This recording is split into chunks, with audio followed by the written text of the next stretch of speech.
I was doing brand education, and I was working at what's now Dr. Green Thumb, and that's right down the street from Discovery Park, like right there. Oh my gosh, the amount of people that I was like, "Are you from here?" No, I just flew in from blah blah blah blah blah, and they're coming to just stock up. One, because they don't have it, wherever their state is, or if they did, it was limited. It was awesome to see people like walk into a dispensary for the first time. It's like it's like Willie walking into Willy Wonka's factory.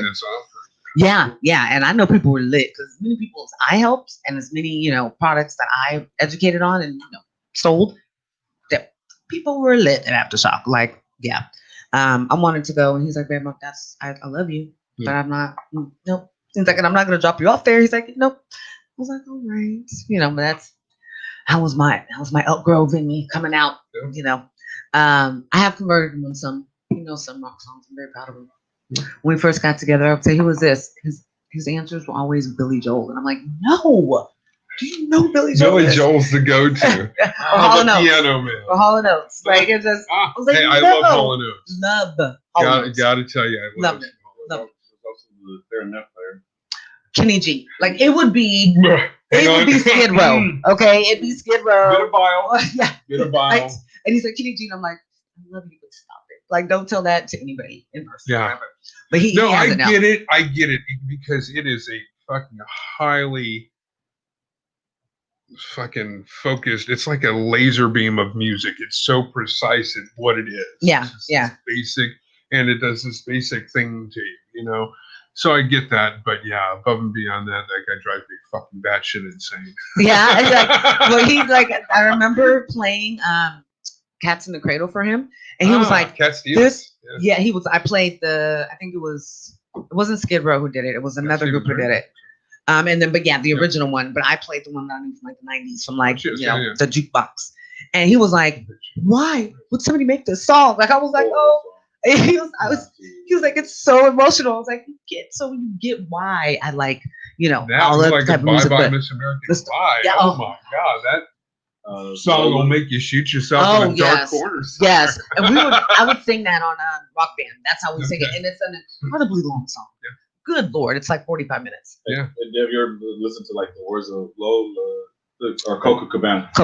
Yeah, absolutely. One night we had gone to like the Nugget or something, and we were like, "Let's just go and get a whole bunch of different beers, like just the pints." Sure. Whew. It was me, him, and a friend. Scamper pack, we'll call it. Man, I mean, like no kids. We were like $300, no problem. Yeah. And we sat and we played karaoke on our television, and that came on, and we were like mind blown because we had never just listened to the story.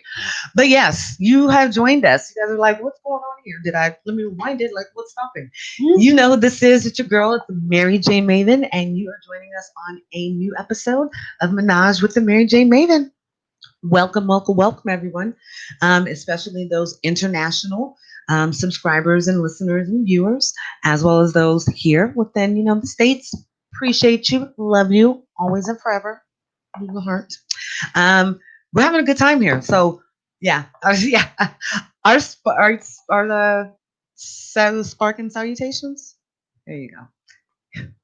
We'll take it. We're way past. Let's just say I'm way past that. Feeling good here. We're having a great conversation.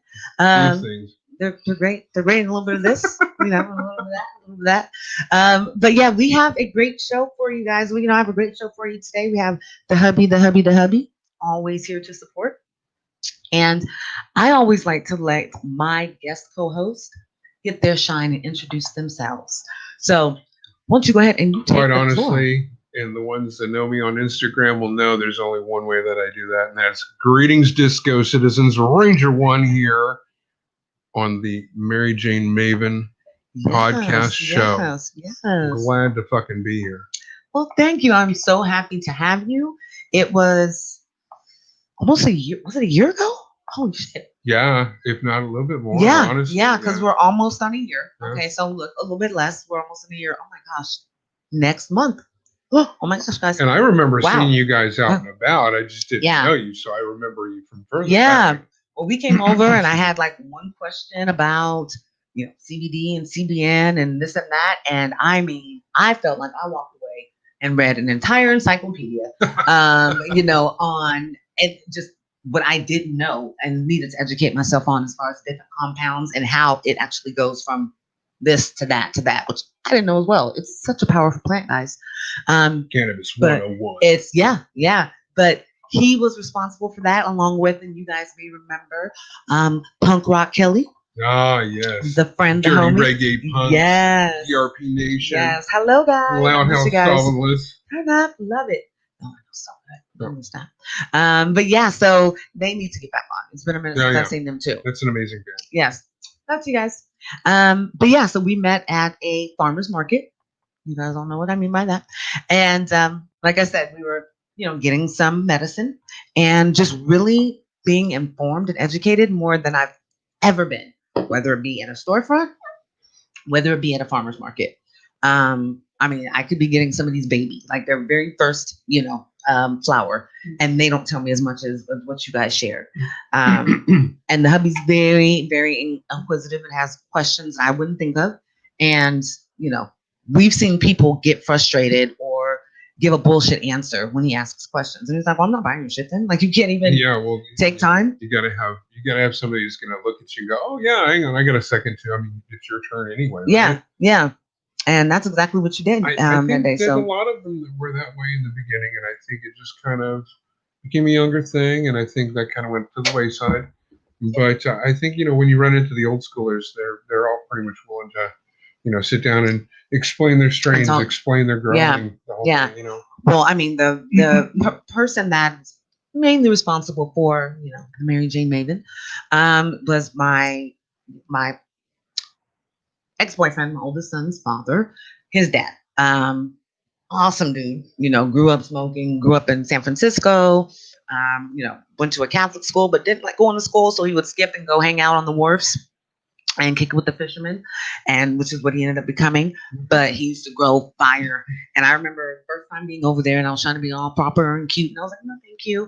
And he stopped the movie and rolled probably about half this size and was like, this is yours, to the head. And I was like, oh, do you want to be part of the family? Do you like us? And like, what's going on? I'm like, sure. And let me tell you, everybody should remember that very first like major mind-blown high. I cried over Don't Take the Girl video. Like I watched it on repeat. I mean, I ate venison, which I did. People that say nothing happened to them the first time, and it's like, man, first time just slammed me to the ground. I feel that those people aren't really truly in tune with the plant, and maybe it's not your time. The hubby, when was yours? Do you remember? First time smoking? And more so, what was the experience like? If you remember that? It was in middle school.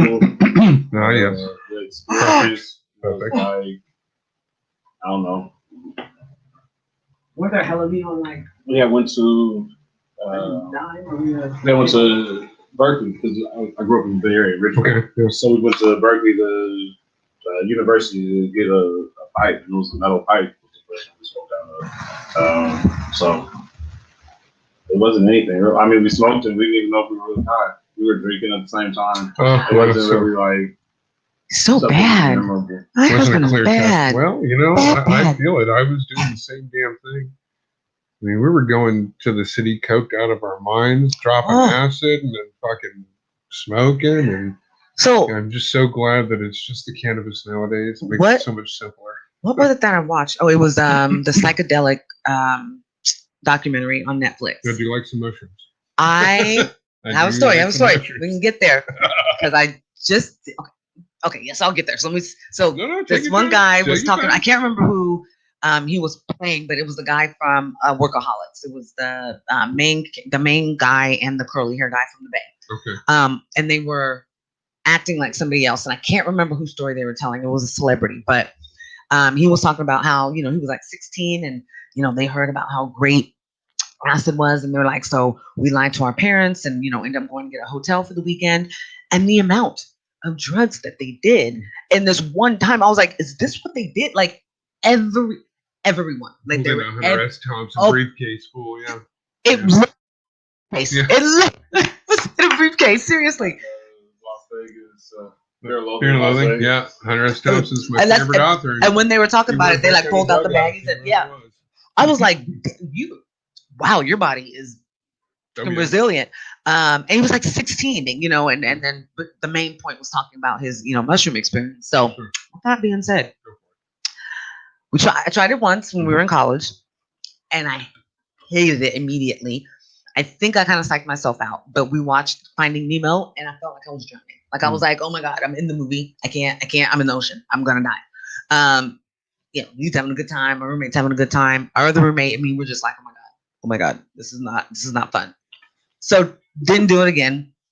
Did it around Valentine's Day, but somebody, oh God, when I first did it, 24, the second time, some odd age. We'll go there. Years ago. Yes. Earlier this year. Yeah. So yeah. I've tried stuff like in the last 3 years. I've turned this age. And was like, turn up. But my mother was visiting and was like, drink some Jameson with me. So I drank Jameson and then we came home and then did the mushrooms and I had like indigestion though. Like my body and that was like, nah. So I felt a little bit, but I go back to about a month ago. We received some shrooms called penis envy. Okay. Look like little penises. Look like little penises. It's amazing. It's amazing. Are you saying you like the penis? Oh, I did. I definitely. And it's funny. I used to tell him when we first got together. I was like, I think I have penis envy. Like, tell me what it's like. Like I used to tell him that. I feel it coming on. Yes. That was. Yeah, I can dig it. Yeah. And we met someone who gave us like a 20-minute rundown of how to grow your own, and it's like it's so simple, so fucking simple. As like long as you keep your system clean, it's easy as pie. I mean, she was going on like her counter, and she was like showing us pictures, and I was like, that wasn't like that in this picture, and then it's like bloomed. Yeah. It I believe wholeheartedly in nature providing us what we need to development. Yes. Very true. We just need to be able to be resolute enough and do our due diligence to find it and stop being so, I don't want to say trusting, but just like we're just indoctrinated with medicines from the hospital and things like that, and they don't know what the fuck it is. Like, MS lives with me, and multiple sclerosis. And I remember when they first suggested a medicine, they were like, oh, in the early 80s, this was being tried for like eczema and full blown HIV. And I was like, well, so I don't have those things. Like, how do you know now that that's what, so it's a movement of people wanting to have more control over that. Absolutely. Because of, the epidemic. Because once it hit a certain area, it was an epidemic, the opioids. It's like shit's been going on for years. I'm a close to 20 or 19 and a half year addict that got clean literally 4 years ago now. Oh my God, congratulations. And 3 years ago. So that would be the start of the Reefer Rangers. Literally, I got clean. I did it at home. I went to my doctor. Wow. Because I was in nursing, right? And I destroyed my back in nursing. And they were shoveling the pills. And they were so free because you work in the system. The medical, is so, like, the amount of people. More is what you need. Yeah. Is what I always got. And when you're a drug addict, more is that's what you want to hear. Hey, let's do it. Yeah. And wow. Then, literally, I started really getting tired of feeling shitty. Yeah. On the regular, because you do become a heroin addict, basically. Yeah. And your body's just like, what was it? The fentanyl shit started coming out on the news. Oh, I'm sorry. Oh yeah, that shit was scary. And that scared the fuck out of me. So I literally went into my doctor's office, and I had done really bad that month anyway. I'd run out of my pills. I knew I was going to have a couple of shitty days anyway. So I went in and I said, listen, I used the Young Frankenstein line. I said, I'm going to go out this door and I'm going to shut the door. And no matter how much I scream, beg, or yell, do not open that anymore. door. Yeah. Do not ever want a prescription from you ever again. And she actually was really, really emotional about it because apparently she had realized it had gone so far that she couldn't do shit about it. I had to decide for myself. Yeah, yeah. And I never saw the one. Well, no, I did. I saw her 4 months later after I was finally not puking anymore and I could get dressed and walk and we had a good talk and started the Reefer Rangers and that was that. Holy shit! I have chills. But I'll tell you, opiates. You. Yeah. I have crazy chills because all pharmaceuticals, but opiates. You are just displaying what people say can't happen. You know, you can't smoke. You can't do that and be an addict. You can't do that. And I'm like, it is a healing plant. And I would venture to say I couldn't and wouldn't if I didn't. If I wasn't using cannabis, I wouldn't. My art gets stopped up. My thought processes get stopped and up. you have to keep everything going. Yeah. I have fucking severe body pain. That stops me up. We get through and we become better people because we are medicated in the proper way. And it's natural. With the cannabis, with the psilocybin, you know, with whatever herbal regimen you're on. It's what nature is providing for us. And it's like, wouldn't nature go, let's back that up. I'm going to make that harmful, actually. I mean, this is, guys, come on. There's so much information out there. You know, so much information for there not to be any narrative of people. Okay, Jeff Spicoli's, like I like to use that as an overall. There are definitely people that are just social smokers as well. True, come on. But there's people that are they don't have any ambition regardless. Sure. So you know, and there's just some people that are just kind of laid back. Right? It's not. Yes. So those are other things. I know that there are definitely times when I used it as a crutch. Sure. When I was going through something that was self-inflicted, a shitty time, didn't have a job, and I was like, oh well, I'll collect unemployment and then sit at home and smoke all day instead of me doing what I love and purpose to do, which is be creative and an aspect. Social. But you came out the other side doing stuff. Yeah. So you, in a sense, cocoon medicated and then came out a butterfly, right? Sure, I like that. I mean, nothing compared to what you were able to overcome. And you did it on your own, like you said. You just went home and you. I mean, I know the withdrawal part is crazy. I can vouch for it. And any of you out there that are afflicted with that currently and want to get over it, no, I'll tell you this: it's fucked. It is fucked up. It's the worst thing that you'll ever deal with probably in your life, aside from a few choice horribles. Yeah. But you know what? You come through 3 months later and you are feeling like $1 million and you realize there is another side to it. You think you're never gonna, you don't, you get to the point where you don't even, it makes you sick to think about it. Do you feel that if you have on your own? I know that for myself in the past few years. Program, I don't think you get that. I think you've got to do it at home. You got to just lock yourself in and do it because you gain a respect for the beast. Yes, I was going to say you don't have someone placating you, and you don't have anybody making your meals for you. You got to get up, and shuffle in there, and eat that chicken noodle soup. Yes, right, or not think while you're doing it. Yes, or not eat that at all. Like eat something just nasty as shit. Like some white rice on bread or something. Like it's seriously gross, but. I mean, when you have somebody there that's a doctor that's going, it's okay, let's go ahead and we'll combat that, that nausea with this. And it's like, you're placating, which is why I think adds to the relapse. I also think that the psychiatric care that they're giving, or, when they're trying to get into it, it's very surface level. It's very no harm because, Dr. Phil with his crazy, comparisons and stuff.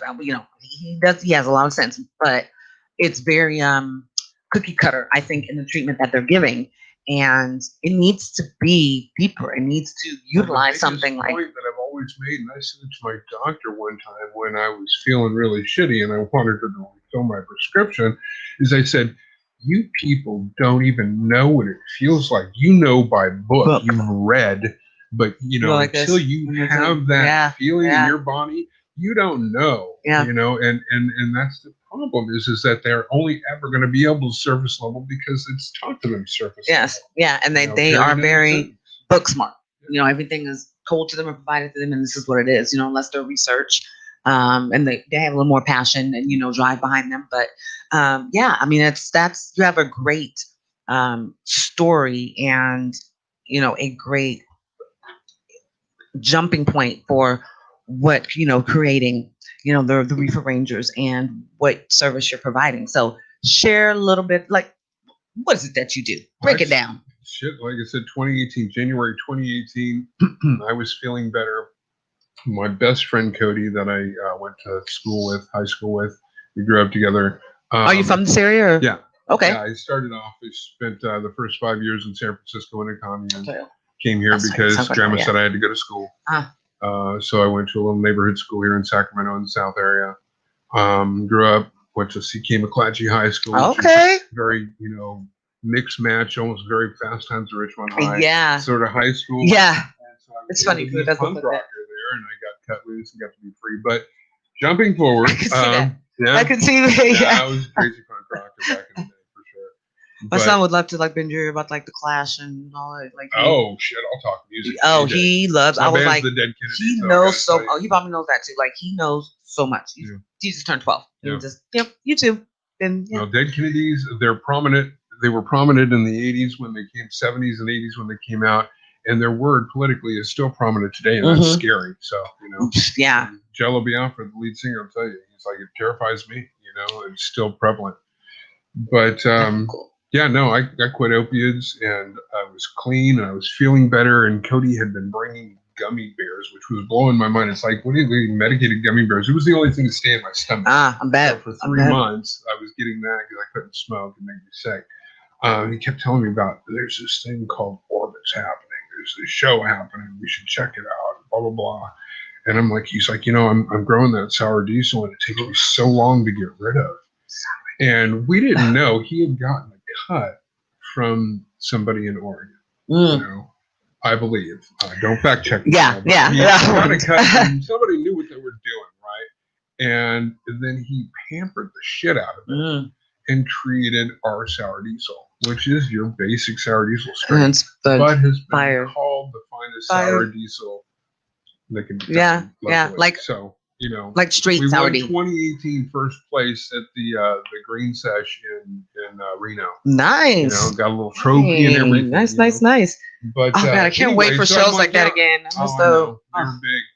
But I'm like, yeah, let's do it. And we printed up some of these posters and to hang up, and we had a table like this and set up jars. We had a little tablecloth and sold sour diesel, and we had Tahoe OG.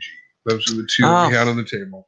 Oh, we had some carts from these guys that were coming up. They were making carts back. Mouth watering. Those were there was only certain strains that you can get in this area around that time. Yeah. Like strawberry cough.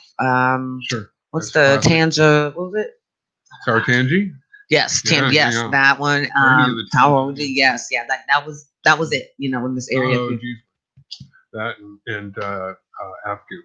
Those are my two favorites. I'm a sativa girl. I want some really good headband, old school. Sour diesel. Man, I know, and that's the closest thing. That's the closest thing. Yeah, it has to be really good. Like if I see some people, I'm like, keep that shit. Another good one. Oh, that is a good one. Ooh, my mouth is watering here, guys. And okay, so go ahead, keep going because I love learning about this. We literally went and met these guys who were doing the show, and I didn't know what to expect. I'm like I said, I'm just getting clean. I feel really good. I'm feeling energetic. I've eaten food. I'm like, okay, I can smoke weed now, and I don't have to take these pills all the time. And we showed up, and it was crazy. They were filing us in the side doors. And there were fucking people wrapped around this building twice over. That's all there was. And this is when they were in the north. Like North area, or just I didn't actually go to one. I just talked to the guy, and he said to show up. And I'm like, so you don't even know what the fuck's happening in there? He's like, I know we're gonna set up a table and we're gonna sell weed. And I'm like, all right, cool. Let's do this. Get arrested. Right? This is not gonna go well. Damn it. And you know what? It was amazing. Yeah. Oh my God. Especially back then. Giant warehouse. It was full of smoke. You couldn't see motherfuckers 3 feet away from you. But it was just, everything was happening in front of you. It was like, boom, we're talking to people, gone. Boom, you're talking to people, gone. But the conversation was so sparky. Yeah. And it was a crazy, huge mixed crowd. Because back then they were pulling 1,000, 1,500 a night, Easy. And people were coming from cities away and things like that. Yeah, because they're just. Before the big ones popped up around. Yeah, everybody else was like, wait a minute, they're doing one. Oh, let me start doing one. up on that game. City of Trees, yeah. you know. Hey, City of Trees we started. Yes. Yeah, way back. Yeah.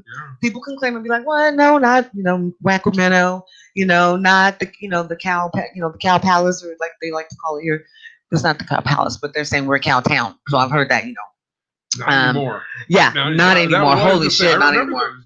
Oh, I moved to Elk Grove in '87, so there was nothing. Here, there was nothing like you.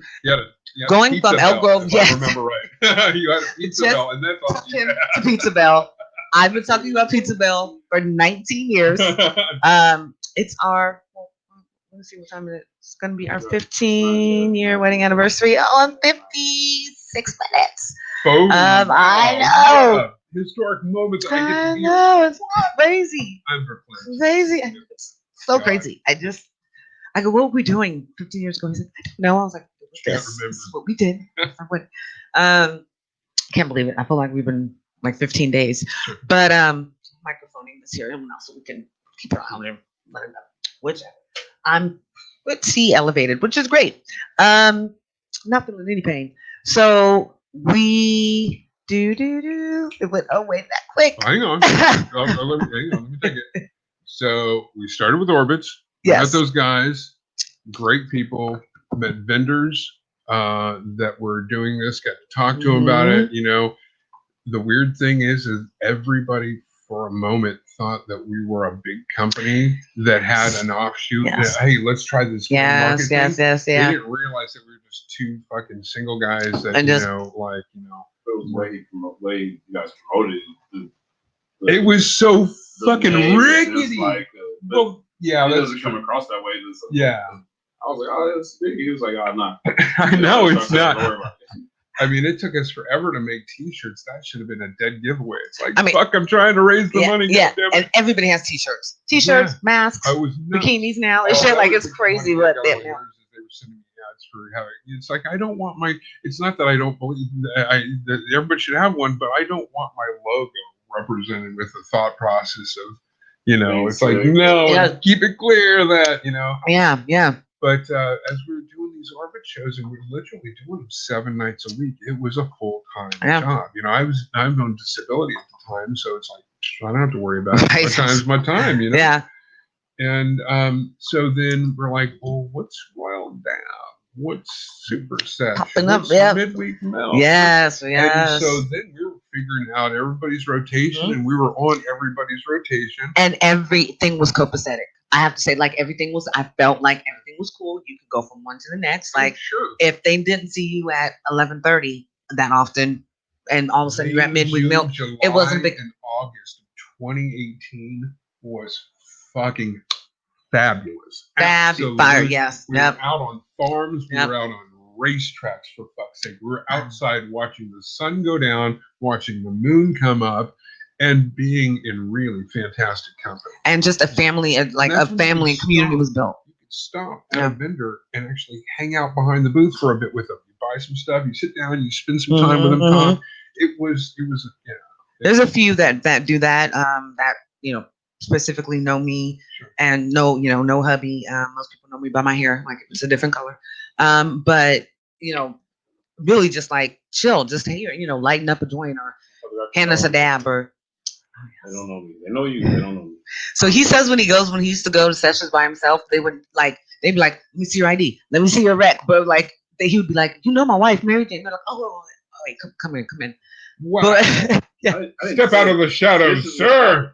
I'm not saying it, but digitally, the man's an expert because I believe he's put us in a backdrop of the basement of that 70s show, which is absolutely, next level George Lucas shit. I love it. Let's just give my hand for that. I know it'd be great if he was able to go like a rotation and just like we were in the circle. Sure. Awesome. Well, that's next. I mean, that technology's there. No, I love that show though. Absolutely love that show. So was Sacramento anything like that? Or were you just not kind of like, was it very What are you talking about? Smoke, like people just kind of chilled and smoke, kind of like not the same characters in 70s show, but you know what I'm saying, just that laid back, that kind of laid back kind of mentality. The thing is, my dad was in a band, And so, like, yeah, the guys come up there and they go out to the garage, which is a separate garage, and they had it soundproofed. And there was jamming going on, and I got to hang out back there. And they were all smoking. And my dad had a little patch in the yard by the ladyfinger grapes that grew on the trellis, you know. And I knew what that shit was. Yeah. And we even had the talk back then. It was like, we know your teachers are going to say blah, blah, blah, but this one thing, they're right about everything else. But this one thing. And then you find out they're wrong about something. This one thing. Yeah. Okay, do not say we have it. Yeah. Didn't get it from me. Okay. Yeah. Dad, okay. I'm cool with that. So with going to McClatchy, I know you said it was really like diverse. Yeah, like it was very almost. Well, that's the way I remember it. Yeah, and I'm a fucking skeezy stoner.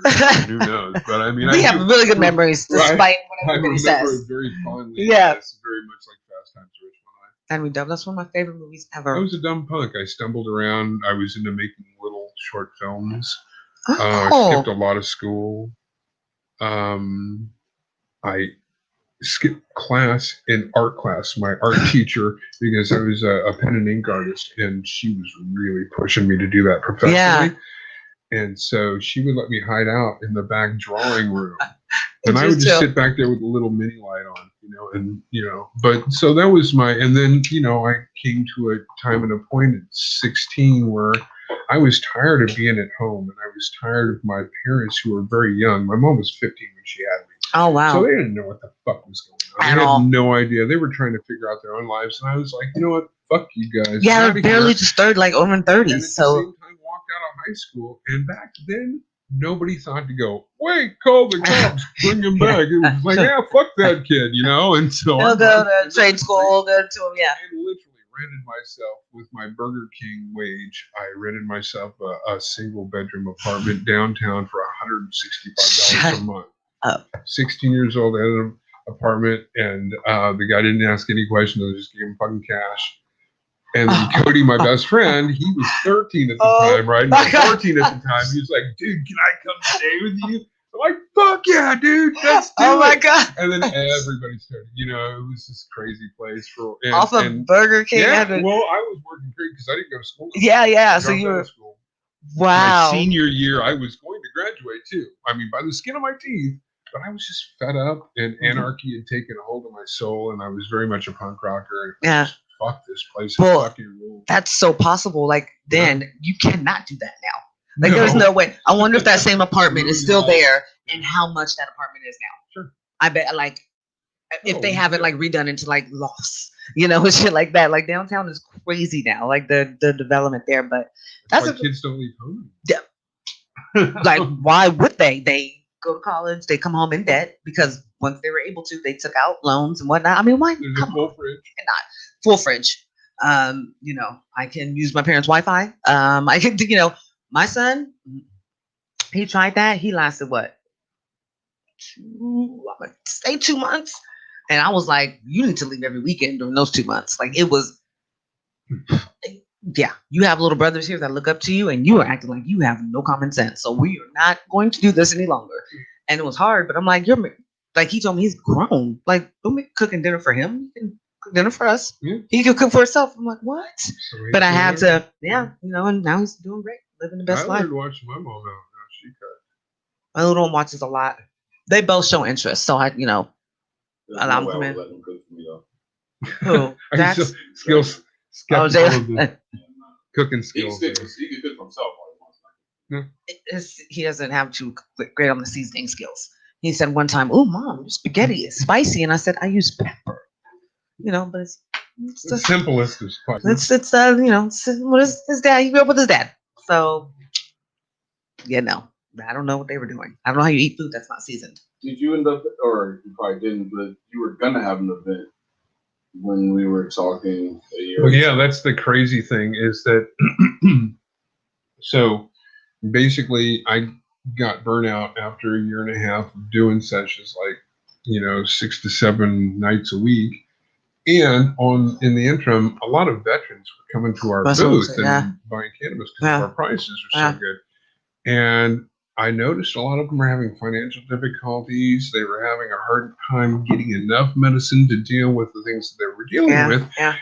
And they were willing to say that, which brought me to ask them, well, what are you dealing with? And so that's when the side share conversation started happening, which, you know, I would get up, have them sit down, I'd kneel by them, Cody would man the booth, and they would tell me their story. And that shit tore me up. It's me up. I've never been in, people always think Reefer Rangers, the tattoo, oh, you were in the military. No, I'm not in the military, never been. I don't believe in our military, and I actually don't believe in war or government either. But they went to do a job for education purposes or financial purposes or problems at home or whatever. They went to do a job, and then once you go to do a job, you got to do that job. And no matter what you're doing. And so we owe them whatever the fuck they want when they come back, because they fought for our rights to be assholes. To be here and to be here and to be assholes. You know, we can be assholes, us, because of this. We have something to protect. We can do this right We can refuse to wear masks when it is in everybody's best interest because of them. Yes. But put a complete jackass in the White House. Right. You know, we can do whatever. We have kids going and to fight for us. Kids, 8 kids. Like some of them don't even know how to like wash their laundry yet, and they're going and being put in a situation that when they come home, we don't give a shit. But that's what it feels like. Is that I kept was side dealing with it. I'd be like, listen, just put your money away. It's quarter, blah, blah, blah, whatever. Yeah. And so Cody took me aside, my bestest friend of 37, 38 years now, and said, dude, your program's really fucking up the bottom line. And I'm like, I know, dude, but I feel this. I feel I feel the fact that somebody needs to fight for their rights to have cannabis that is free of charge. They shouldn't be paying for it. You know, there was all these, you know, cannabis companies that you could go to and fucking get free pre-rolls. Oh, God, that was fucking 3 days. Good old time. Damn. Like, why can't, you know, so great. Why can't they just be? So I figured it out, you know, and, you know, Cody went this way with Reefer Rangers, where he still grows our bitch and sour diesel, and he makes it available to the general public, and it's amazing stuff.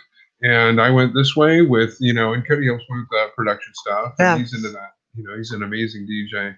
But yeah, I rolled into basically brokering free weed for veterans. Yeah. So, you know, I go to specific farms and they give me a 10% off the back, which is the stuff that they can't utilize. Yeah. It's still great. It's still really good. For all of us, it's like, holy shit. For them, it's like, I don't want that. It, you know? And you're like, do you smell this? Do you see what this is? Like, you can press it and do other shit. Yeah. And so make that available to them and it's an amazing thing because that way their name's getting out there. You know, that's grown by vet farms.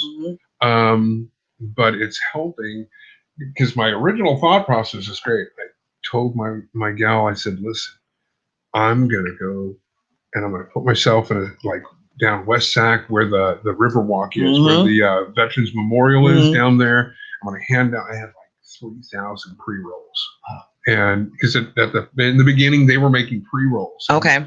And I said, just give me the raw material and I'll give them papers and send them on their way. Yeah, I'll send you guys money. Yeah. But at first I had bags and bags and bags of pre-rolls. And so I went down and I'm like, okay, I'm going to do this video. Hey guys, this is where I'm at. I did a pan and scan of all the buildings. And I was right by the pyramid building down there. Oh, yeah. Everybody was like, oh, blah, blah, you know, talking about the taco places around the corner. And so I said, come on out, veterans. You know, it's your turn to come get some free cannabis, blah, blah. And I was trying to be game show host like, and nothing. What? And so I'm like, you know, I sat there for an hour and nothing. And then this car comes rolling in. It was like, this guy's all, Reefer Rangers. He jumps out and he runs up and he's all, is this the stash? Oh my gosh. And I'm like, no, dude, it's not a stash. Here's some pre-rolls. Yeah, here you go. Yeah. But no, it's the free cool. giveaway thing I'm trying to do. And he's like, oh, cool, good luck with that. You know. Thank you. So I went on and I went up. So you would drop weed off places? We wouldn't drop them off. My big thing is come out and meet us. And I think that's why it kind of got weird and people, and we got a little popular with people because we were like that. It was like, we'll be out there. We're going to put up lights, you know, and weird things will be somewhere in Old Sac. Come find us. And we would make it hard on people to where they'd have to find parking or they'd have to pay for parking and walk in. That's dope. I'm mad that we don't like. I didn't see that. We were always on the other side of the railroad tracks by the river. Just watching, yeah. It was a great place to be. That's really cool. And we did a Christmas one there where we had the 3 Santa hats set up with the bags underneath them. Those good old stash. I love those. That's I love giving stuff. Yeah, it's fun. It's funner because then you get a little story. People are excited about it. Yeah. I mean, to know that. We should do it. We should do that. Oh, that's a good thing to do, and it's super fun. And always be there to meet your peeps when they come out because it's a big deal. They like it, and film it. Do a little. Even if it's a 60-second on Instagram. Yeah, I think, my biggest thing is, Sacramento and our community is growing so much, and the big focus is really equity and being diverse and, being inclusive. And it's super important. And there's success stories with, Black-owned businesses and women-owned businesses in cannabis, which is awesome.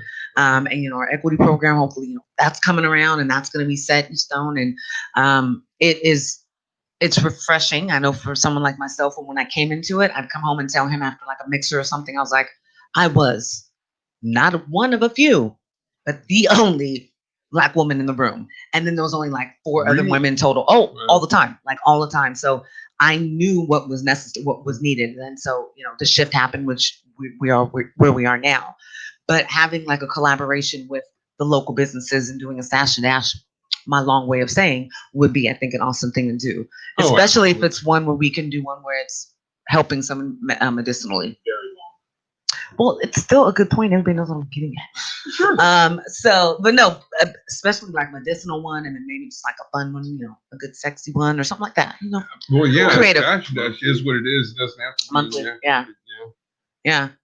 I think the making the finish line something fun to get to. Yeah. Finding something in a bush or by a gas pump is fun. I want to make it like a amazing race, like they're coming across the finish line. Oh yeah, that'd be cool, like the egg. So episode of 90210 from back in the day, where they were going to a rave, but what's so funny is like it was at a really cool spot in Beverly Hills. I was like, that's not a rave. When I went to raves later, I was like, that's not a rave. No. They were always in cow pastures and stay at places, but. So you had to get an egg, and you had to go to different liquor stores and trade the egg to be able to get the address, which is very much what raves were like back in the day. You didn't know where you were going until an hour before you called, or like, somebody started handing out flyers somewhere. We did some dope stuff. You guys missed out on stuff. That was fun. We should do that too. Love a good rave. Oh, I remember Planet New Year in San Francisco, in Oakland. Woo! Shit. Oh, big stuff, man! They were big too, and it was like I got hallucinatory that night. You got hallucinatory completely. Yeah. I mean, I saw some Definitely really good. That level. That's some really good EDM DJs. That's really where I was like, this is dope. Heard Sandstorm for the first time. I remember. 90s, early to mid 90s. Yeah, a little late the from local DJs, David X. There's a lot of local DJs. Eddie O'Doul. Yes. A lot of locals that were doing side things that were just mind blowing fucking events. Like down at Music Circus in their little storage. They would do the Mine Shaft too. What did they have? The Mine Shaft. Back in the day. Oh my god, that goes way back. Way back. Oh my gosh. Woo! That's wow. That's Nasty Nights of the Mine Shaft. That's a novel you may read soon. That's so bad. I mean, it was bad. Like the amount of just illegal things that were going on there with underage people were just like It was DJs and their crews. And there was usually 2 or 3 DJs, so it was a huge amount of crews.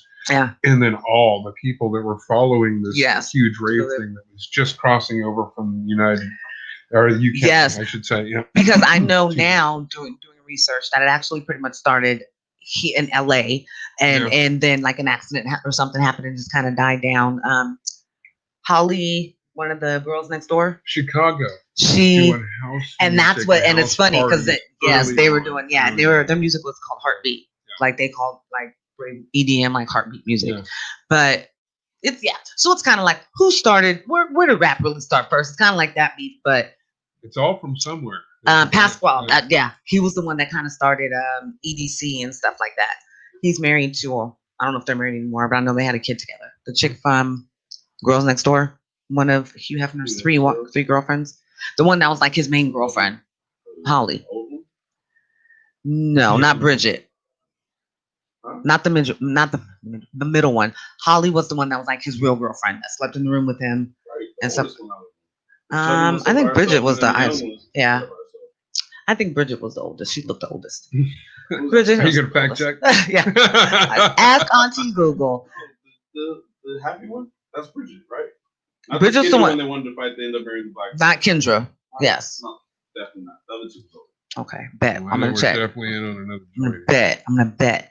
So, tell us a little bit more about what's kind of missing out here, or what you've been missing out on during this coronation, as we all know that I call it. Well, I had done Reefer Palooza 1, which was wow, that's interesting. That's amazing. A toy over there, you have something new. I've been waiting for him to get that though, so it's great. Sparky sound, I like that.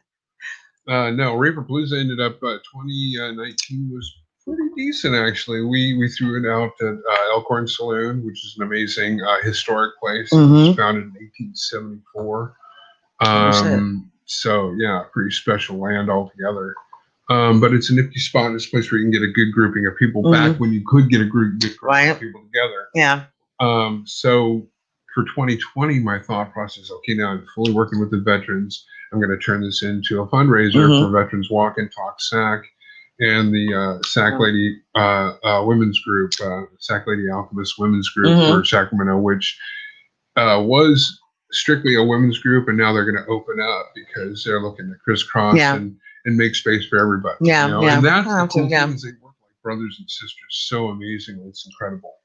So I see a lot of organizations I was all doing that. set to do it. I had all the bands lined up for 2020. I put the poster up, and I had some decent interest, and I was actually going to have financial backers this time. Oh, nice. It makes things a lot easier. And the cool thing is I went in and I put it on paper. Listen, you can put money into this program, but I'm forever a non-money making entity.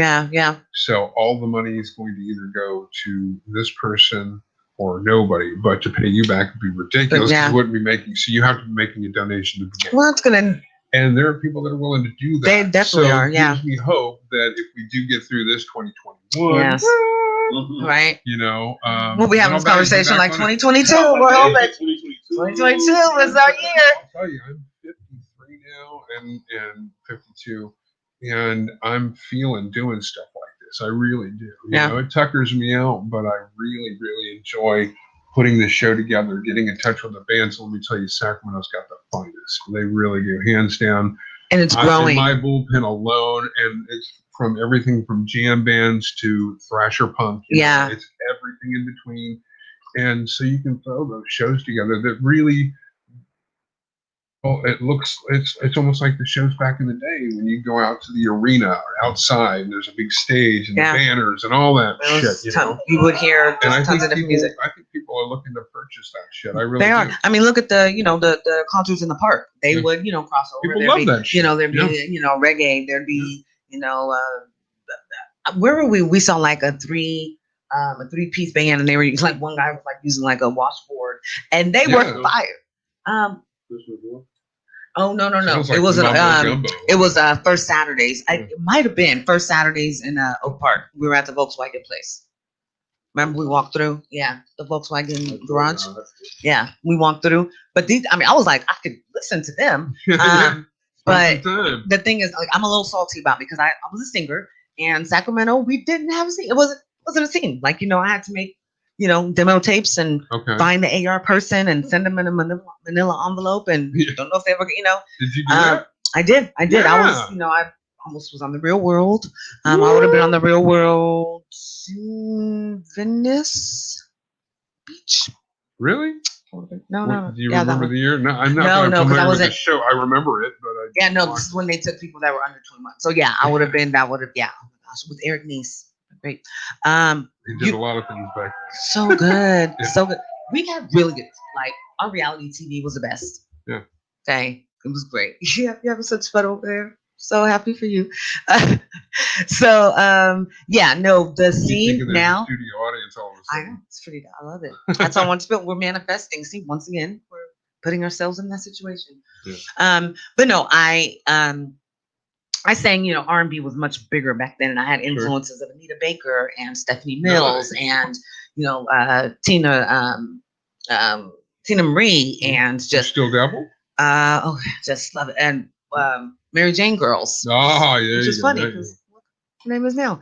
I was listening to the album the other day, and I was like, why wouldn't my parents let me listen to this? That was a special sound. That was a different sound altogether. Yeah, that synth kind of.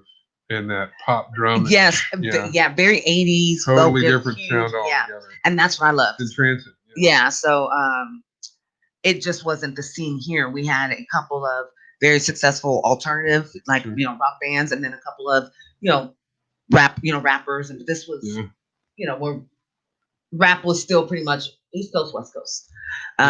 There was no Sacramento involved in that, even though we're on the West Coast. We didn't have a scene in that. Yeah. So. She's supposed to join Punk Rock Kelly's band. She said she's really? I'm gonna come through. Yeah. I'll tell you. Anybody can go up there, so she's like, "Oh no, I'm coming." Oh, it works. He had a guy jump up out from the. Oh, that was an amazing show. He just did a freestyle, but he got into it. It's the type of music that's meant for that. Yeah, it's meant to have people bounce in. And that feeling is just amazing. We took our sons to go see Mr. Groots. Shout out, guys. And he wanted to stand right in front. Like, we were right in front where I kind of could get, because, people can't really dance.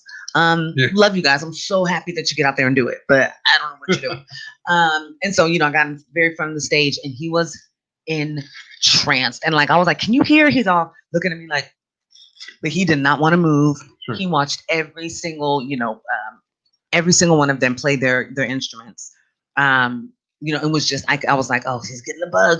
That's, I was like, I get it. He really, in that moment, I was like, this is why music is something beautiful. This is why I say music is my boyfriend, because it's such an evolutionary thing, and it's emotional, and you can get, people get different things from it, but I could see in a 7-year-old, how that was touching him. So for sure. Yeah. And that's one of the downsides I see of our schools now, is that they don't have access to that. For a while now. I was in drama. We did the, Grease to Playing for Time, which was a play about, Germany Nazi times. And I played an officer named Frau Schmidt. I was a Nazi officer. Are you kidding me? Adult girl high. Like, they didn't have their choice of adult me. So, but yeah, we used to have a slam poetry place and stuff. Yeah, I played that role though. Yeah. I got into it. My best friend was here. She would tell you the amazing story about a girl that I slapped, and she was like, I can't hear. I was like, well, I was supposed to slap you. But no, we had where you can go and see slam poetry. We have where you. Love that shit. Jam stuff. Yeah. And about that. I think the kids today that are in school, they need that platform. They deal with a lot more than what we may have, or what other people, other generations did. So being able to have a platform using music, or I love when I see a kid saying they play piano or they play guitar and really into it. That's awesome. That's something that they need. So Sacramento's burgeoning. Like I said, there's more than one club. It used to be like the El Dorado. That's where you used to go to see, a concert of sorts. Yeah. Now we have. Well, now we have none, actually. True. They're all closed. True. So I was going to say, that. I remember that. Yeah. Most of them couldn't hold out anymore, man. I mean, we've lost a press club. Just closed. Oh, no. Just closed. They're done. That's the press club. That was, wow. Yeah. They're done. And that's terrible, man. That sucks. These local bands rely on those places. That's why doing these guerrilla shows, as they call them, the shows that, finding spaces and putting bands out there and letting them charge money to get, Yes, that's what I was saying. A virtual event like that would be awesome. If we don't have to worry about the gathering, let's just go ahead and allow just the performers, and maybe they can have 1 or 2 guests or something, so that we can social distance and allow them the platform to do that. We've done it. Yeah. We did it at Classy Hippie. We really watched everything. We had the band come in, and they all stayed 6 feet apart, but they just wanted to pump something out there. So we set the camera up, and we sat back and let it happen. Yeah. Because you have to admit, everybody's because everybody's attention span is so minute, it's so small now that you could easily, have fans, and then 3 months later, 6 months later, you have nobody because they've gone on to the next best thing that they can stream, whatever it is. But speaking of Classy Hippie Tea, I do want to segue a little bit. Yes. Classy Hippie Tea is actually it's a staple. It's in the Oak Park area. It is beautiful. I love seeing, just people of all races and colors, ethnicities, everything else, genders support that business. Classy Hippie Tea is on Broadway. And Classy Hippie Tea is going to be chosen as our permanent location currently. Yes. A holding pattern. Yes. So we're putting out blessings and snaps for growth. Yes. So Classy Hippie Tea is going to be our excellent Black owned business. Obviously, if I say Black, for this week. So shout out to you all. I know that Create and Elevate had an event scheduled there before the coronation, but we still want to do it because we gelled on a whole idea about and theme for it. So we definitely want to do that. But if you guys are looking for some place to be able to purchase some very tasty, just not your Lipton tea. Yeah, you all right, get not in touch with him time. on Instagram. He actually provides delivery or pickup, so that can happen. Shout out. Let me just tell you, you can go to the Sac Natural Food Co-op down in Alhambra, and they have his product on the shelf. Nice. So that's fantastic. Yeah, that just happened. That's great. I know they were listed as one of the, Black-owned Sacramento businesses that we're focusing on for the month. If you don't know, cool. I'm going to let you know this is Black Business Month. And San Francisco had a Black Restaurant Week, which I wish, things were back to normal, because I definitely would have been like, let's choose one and go to support. Really push that issue. Yeah. Get people out there. Yeah, we do have a new one here in Sacramento, Slim and Huskies, which is also in Oak Park on Broadway. Mm-hmm. It's a pizza spot that I'm like, this is my kind of pizza. Like, it's like you can have pears and, gorgonzola, and you can have vegan pepperoni, which I'm like, yeah. You can have nasty stuff on your pizza. Fantastic pizza. Sounds delicious to me. So, vegan. Yeah, they are partnering with Oak Park Brewery and having special brews there as well. Yeah, so if you guys are looking for something to do, check them out. I know they do have outdoor seating. Trying hard to figure out what to do next. Man. So bravo for doing it, and let's get out and support it now. Definitely. I know there's a couple new locations in South Sacramento on Consumness in the Foods Co shopping center. There's like a crab boil place. I don't eat crab. We don't, but it's like, that's really cool. Cajun crab boil place. And they opened during the pandemic. So you're talking the pop-up truck? No, it's actually right over there. And food truck that does lobster. That does. Oh, I love food trucks. I love food. Oh my gosh. We were in Santa Monica one time. It's like they can bring you just about anything. I didn't know what to get. I didn't know what to get. We were in Santa Monica and there was like 32 of them. And I was like, I want to try. I don't think I ended up getting anything. I don't think I ended up getting anything, but I love them. I had a really good, what was it, Greek that we had? And at the winery, yeah. I had fries. Yeah, he was a little drunk. So after a little tasting here. Fries, can't go wrong. No. Can't go wrong with some fries. Yeah, because I think I had the Greek. If they do, you should have a conversation. Yeah.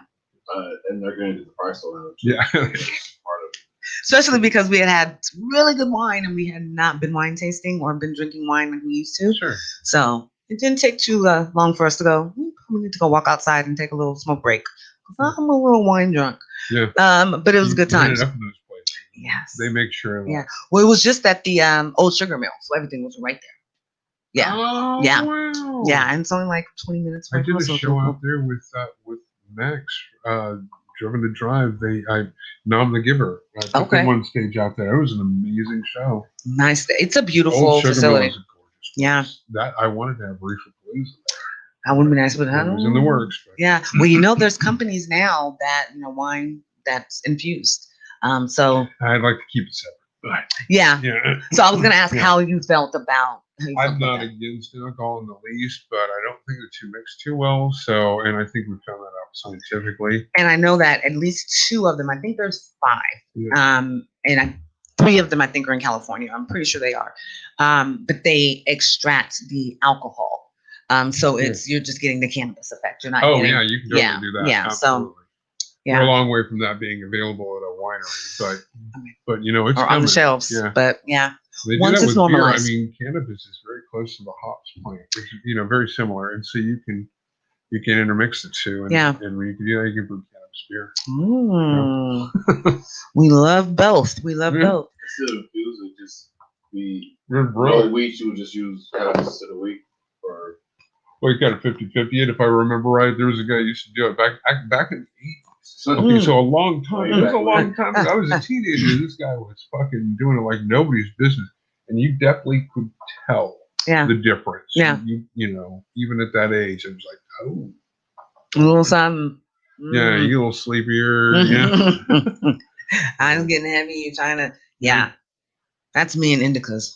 Man, not good. Edibles in general, you know, as a whole, can really destroy you if you don't give them respect that they deserve. Yeah, you know? I mean, you have to microdose. I'm sorry, I know it looks like a Rice Krispie treat, but cut that goddamn thing up. I mean, come on, you know, it's like, I learned one night I was eating. I bought some. I was working at a dispensary in Napa, and I can't remember the name of the brand. Holiday something, I want to say, but they had Cajun infused like Cheez-Its.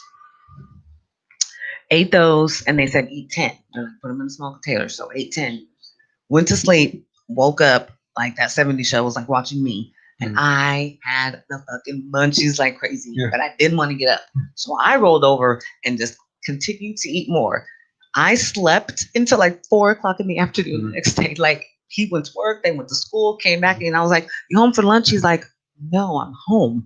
It is 4:30." I was like, "Oh shit!" So I've even had that time. I haven't had the whole like paranoid trippy time, but realize about edibles is that once it gets down to your digestive tract, that's when it does the hard work on you, man. That really puts it, and that's why you stay asleep. And so, like, if you happen to accidentally wake up from that fucking coma and start throwing down more edibles, you've done yourself for a good 48. Yeah, don't make any plans. That's why I love. I mean, you'll wake up, but you won't know what's going on. Yeah, and I know you can. You know, you're very knowledgeable. You can attest to it. CBD can help. You know, with that situation. Yeah, it can bring you back around. Yeah, it can bring you back around. It's going to elongate. Yeah, exactly. So, I remember talking to a guy. He's like, kids, don't forget that vape pen and your CBD vape pen. Mellow it out in the corner. Mellow it out. Bring it down. Before you go in the house. These are not the express to my life. It's all about balance. True, very true. Talking a little bit about balance, I do have to kind of segue into our sponsors for this episode. The sponsors for this episode definitely provide some balance for you gentlemen and in the bedroom with your relationships. So this sponsorship is Blue Chew. Have you ever heard of Blue Blue Chew, no. Blue Chew is a fantastic, discreet service. No, it's a great service where you're able to, speak with a doctor online. Okay. It's all very discreet, but they are real U.S. doctors. They're licensed, where you'll be able to get a little bit of help with, the situation in the bedroom. Old holy shit! It doesn't usually do this. Yeah, exactly. Yes. Yeah. And she's like, what is that? Situation. So it, they make sure that they screen you properly, even though it's asking you a couple of questions. It's very simple. And then you receive the package super discreet, so your mailman's not going to be like, here you go. Know what you're doing. Yeah. Right. Yeah. Or the ladies are talking about you at the Starbucks. And it's some good stuff. I wasn't quite sure about this service when I first heard about it. I'm just gonna say it is just it's comparable to the blue pill, but it is not like the little blue pill. Yeah. It is not the same brand, we will say, but the same ingredients similar to those. I don't know if you can chew it. I would assume if you do, it's probably gonna get where it needs to go a little faster. Tack on another 3 hours. Oh, there you go. So you actually chew it. I don't take it. I don't know. I reap the benefits. That's it. One where you take it like every single day, so it stays like in your system. So you're just always ready. And that one where I might just need this because of special occasion. So We got 2 options for you. This girl's bad. She looks like she is from the WAP video. So I need to go ahead and take this. So yes, thank you so much to Blue Chew for sponsoring this episode and this podcast. We also have one that kind of goes along. Sex, cannabis, subscription, getting it delivered. So this is, of course, the OG of sponsoring the Menage with the Mary J. Maven podcast, and that's the Monthly Club. Now, they've recently brought out a brand new website, which is much more interactive. The boxes are going to be specialized. They have some special things for you guys. So if you guys are kind of coming back around after the pandemic and you're like, I can get my monthly box, just remember that you're going to get $150 worth of products for about $100. And it's going to be from local dispensaries. And I know that they work very tirelessly to work with brands that are local as well. What's in these boxes? Do you know what's in these boxes? I do. No, it's they know, but like when you get it, that's when you find out, of course. So it's a little, that's what it is. But yes, why get a box? But they have 3 different kinds. You can get an edibles, you can get a CBD. Okay. I'm sorry, you can get a THC only, you can get a CBD, or you can get a mixture. Okay. And that one may have like edibles in it. It may have a pipe. It may have, something like that.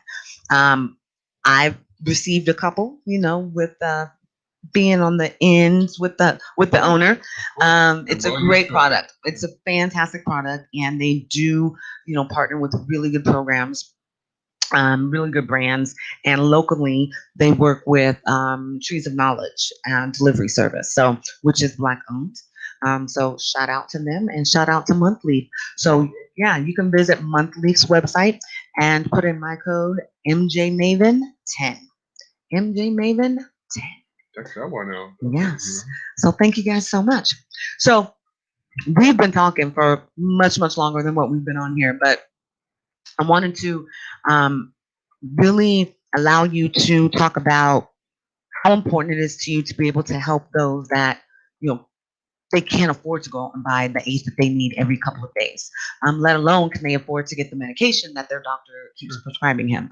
What does that do for you to be able to provide, that service or that just gift from the heart? It's a weird thing. It really is. I mean, and I liken it to the fact that there was, like I said, this all started when I stopped taking opiates. And so that was quitting a nearly 20-year regimen of a horrible thing that had me a slave.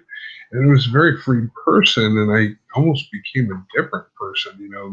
My uncle called me, he said, this is the true you. This is weird what I'm seeing, And I took that to heart, and the true me. Wow. So I had masked that for that. Yes, for that many years. Man. Holy shit. Wow. And a lot of stuff happened in those years. A lot of stuff came and went, and, before this happened, in my life now, I wouldn't trade it for the world. And you had children during that time. So that children grew up. Unfortunately, my daughter was 2 years old and I was hopelessly addicted. Never did it affect my life with her. Never did it affect her life. There was never any Skid Row stories or there was nothing like that, but it's just in hindsight, the knowledge of, the knowledge of that, it's just kind of sucky, the reason I said, oh, hang on a minute, daddy will be right back. And I run to, boo on that. Yeah. And so, I come to this point of, I think the feeling is the new high. I think, honestly, that's what I will tell people is I think it's that heroin jack-in is what that is. It's that holy shit. Yeah. Oh, that's nice. Yeah. You feel good? Good. I feel good. That's good. And if we had more of that in the world, holy shit. I mean, that's a narcotic that is non-narcotic, and you get the narcotic effects with not taking anything horrible. You're just providing friendly help, advice. And you have common sense and you know how to be kind and holding somebody's hand for a second, whatever. Open the Giving somebody a doors. hug. Yeah. Oh my gosh. Nowadays that's terrifying. And oh my God, it's so hard for me. You know what? If yeah. motherfuckers willing to hug, I'll hug. Yeah. And I'm like, too good. If you don't look like I'm gonna get, bump, then I'm great. I get bump. What's yeah. I thought, yeah, secret to tell me. Kevin Hart. We speak in movies and TV shows and things like that. So if you caught on, kudos. Pop culture is a grand thing. It truly is. It just permeates our lives. Like it's constantly provide us with material. People that are like, oh, I can't stand it, and da da da da. They can tell you about the Kardashians. They can tell you all the things that they hate. They know about it as well. So it's like, let's just be honest. We can say it's a guilty pleasure or, whatever it is, but it's part of our life. And entertainment and pop culture, it's not a new thing. It's always been. It's just much more constant, with the 24/7. Fucking back to like the early days. Lucille Ball and stuff like that. That stuff's still hilarious to this day. Hilarious. We were talking about, oh my gosh, we were talking about that recently. We were at the candy store in Old Sac, and I think they had like a Vita Vita Vegemin something like playing, or maybe they had a candy bottle. And so my boys have watched it with, their grandma, and my boys are like, this was so funny when she was drinking this. And I was like, this is fire. Like, they don't reboot it, please. I'm not going to put it out in the universe so that somebody's like, I get an idea. Because they need to every stop fucking doing thing. That is something you need to put a stop to it. If you have the power out there, find a way to put a stop to it. Start creating new ideas. I'm excited about Saved by the Bell. I am, because that was such a huge part of my upbringing. I like that. I love that. Fuller House, like, I was super excited. Like, it was nostalgic to sit and watch that with my boys, because Punky Brewster, and then it's coming. It's coming. Oh, no, Punky Brewster's done. Yes, it's coming on Peacock. It's coming on Peacock. Anybody that can, I may even pay money to stop this from happening. I'm not sure. That's funny that you said that. Punky Brewster, it totally is done. It's coming on Peacock, the streaming service. Yeah, they're single moms. Yeah. I'm like, are you guys gonna have a clubhouse, but call it like a she shed or something, like the tree house that she used to have? I love Punky Brewster. There's certain things. I mean, if you guys want to update us, friends, I would kind of like to see Ross and Rachel now. That's kind of thing. I think Married with Children. Mm-hmm. It doesn't have to be a continuous freaking series. It could be a couple hours. Like the Brady Bunch ones used to be. I love those as well. The Brady Bunch reunions. But I think seeing like Peg and Al. I mean, he's been on Modern Family, but I think seeing Kelly. Oh my God, she was so dumb. Like, she was so dumb, but I think it'd be awesome. That because there's a real transformation. I think there's one time and point. I mean, I have fond memories of the Andy Griffith Show, and you really look back on that, and it's like, that's not so right. That's just not so goddamn right. It's not downright wrong, but it's really just not so right. And it's such a shame. But I think it's great, though, that we're realizing, I mean, look at Gone with the Wind, people right away, they're like, wait a minute. Really? Oh, really? The line from this movie is this? Notoriously, in high school, in the 80s, you were told to watch that in history class. So. Yeah, we read it. I think we read it. No, we did. It was like a rainy day thing that we, Okay. Yeah. It's all in entertainment, or it's period piece, or we're but who determines that? Showing that. Because like my boys, my 7th grader, I asked him, I said, did you read this? He's like, no. I'm like, what? You didn't read this? Like, I felt like these Roll of Thunder. No, he read Roll of Thunder, Hear My Cry. What was it that he hadn't read? And I was like, you have what? James and the Giant Peach. I feel like everybody read that 4th, 3rd, 4th, 5th grade. But what? You guys didn't read it? My God, that is horrible. I'm from Richmond. We didn't read. You guys didn't have books that you read as a class? We didn't have books. Oh my wow. God. And that there's right. Like that is just bump me down. Like God. We read 10. Yeah. Oh my gosh. I could call my best friend right now. She'd be like, "This book." Where you got the little newspaper handed to you in school, and then you get that paper with the little order form. And yes. Off the boxes, you should see them now. They bring them all right there for you. And then Bookmobile was spend all the money. to bring back Bookmobile because that was free. That would drive up to the school, and everybody got to walk on board, grab a book, and walk off. How much did we spend in the last book fair? SPCA does an amazing book fair. Well, they used to. $89. We spent $89. I didn't spend $89. You spent $89. I walked away. But that's the item that you can say, but it's all good. True, but it was gorgeous. But yeah, because they do the left to read. Now, if I told them to read that book again right now, I don't know if they'd be able to find it in their room. But like now, book fairs are like not just a Scholastic where you sent it away and your parents had to write a check and you got it 6 weeks later. It's right there. True. Come on in. You pick up your kids and they're like book fair, and they have registers and everything right there. Have all the tables. So convenient. Oh yeah, so convenient now. Allows you to spend your money even faster. It's great. So yeah, this has been such an awesome time. Like I feel that such a just laid back. One hell of an awesome situation going. Thank you. I'm trying. I'm trying. You're succeeding. You're winning. Thank you very much. I have to say that the support of the hubby is always what I will attest to. Yeah, genius. He knows me. He knows me better than I know myself. I'm waiting still to hear back if I am going to be a nominee for the Black Podcast Awards. Well, so I will keep you guys informed on that. We are manifesting it, so I will find out soon that I am. Is there a way we can help as the public? I think when the voting starts, yes. So I have to see if I've made it through to the nomination, to be in the category. So to move forward and help you. Wow. Because honestly, I'm going to say this in ending for me. I think part of the whole thing is the ability to get behind somebody or something or multiple things that I believe in now, and having the time, the wherewithal, and the knowledge to push it. Fucking boom. Yeah. And be resolute in it. And okay, not want anything but that explosion at the end where it's, it's really, going. And, I felt that way even though he was well into doing his thing and with Leo at Class EPT, when we started doing music stuff there, it was just like, this feels great. Yeah. Because this guy always wanted to have music and he only knew these guys, so he needed some, Yeah. Well, I know. I definitely want to work with veterans. I remember meeting.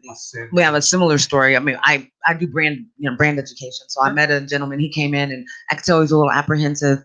So I, called him over and was telling him about my product. And he's like, I don't really know about vape pens. I've heard about them, and so I educated him on which ones were the legal ones.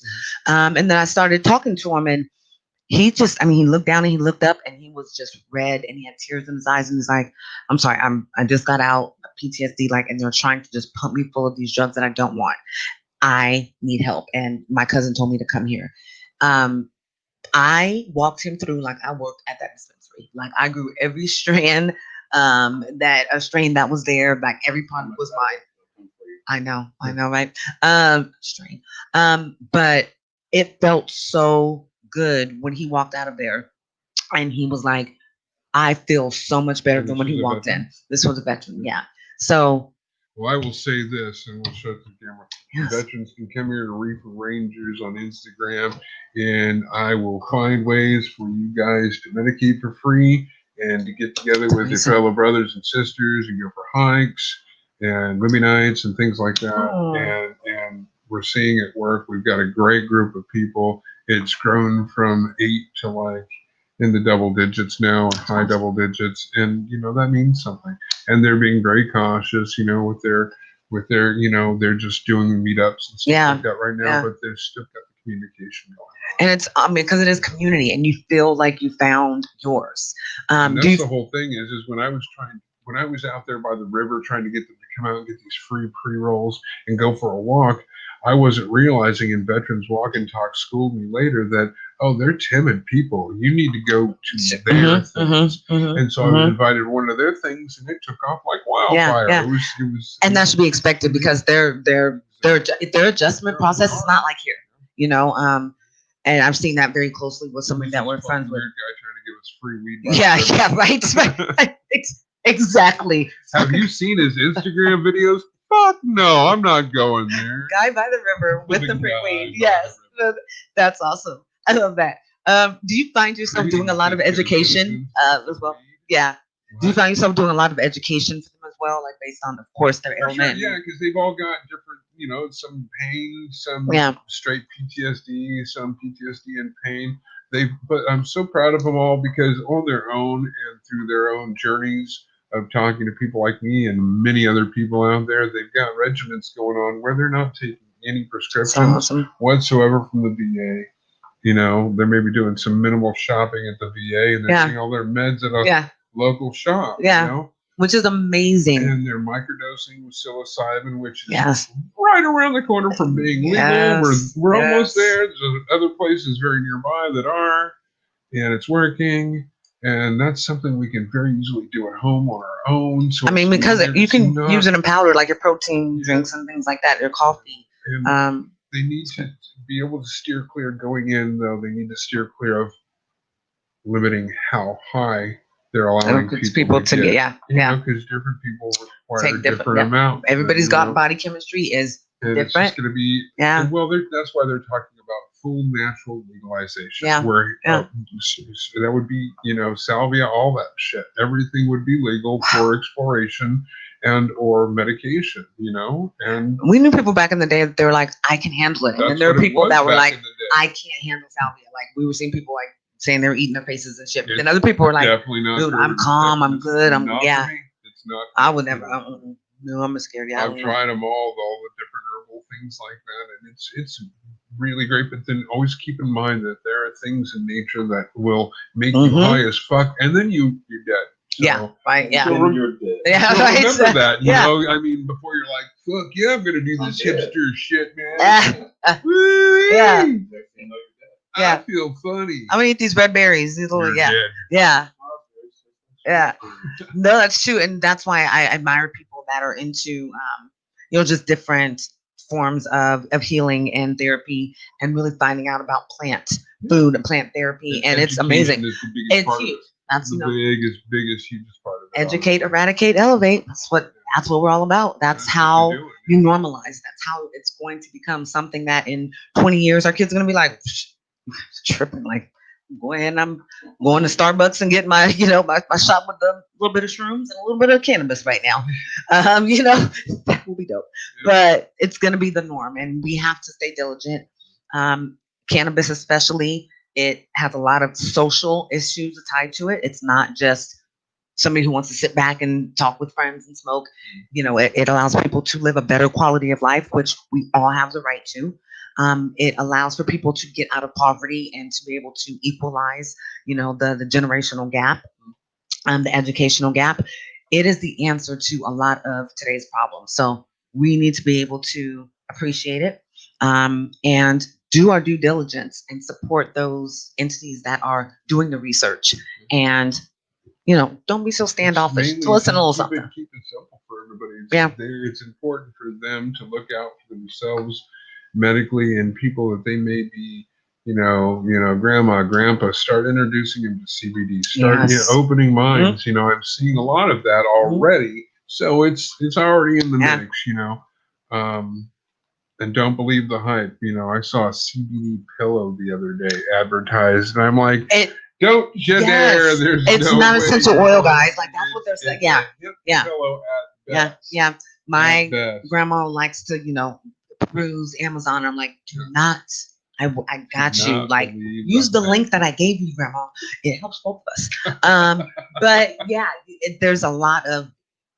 It's great that they feel comfortable, but there still needs to be like continuous education and regulation and delivery services and things like that. Ask questions. If you're going into that anyway, you're going to be in a situation where that's a given, because you're talking to somebody face to face. You're not just going into Walmart to buy your weed and your mushrooms right now. And it drives me crazy that I see CBD at Walmart or at Rite Aid. But keep in mind, and I will say this, just like when people were upset about, the cannabis clubs are going to go, or they're making it legal for everybody. It's going to be, and I'm like, it's kind of important, because then nobody's going to be able to shake their finger. Nobody's going to be able to yell, and we'll just have our own thing. I think that's kind of remained. I don't go to storefronts too much, because I don't like paying what, those prices are when I can get much better. You don't.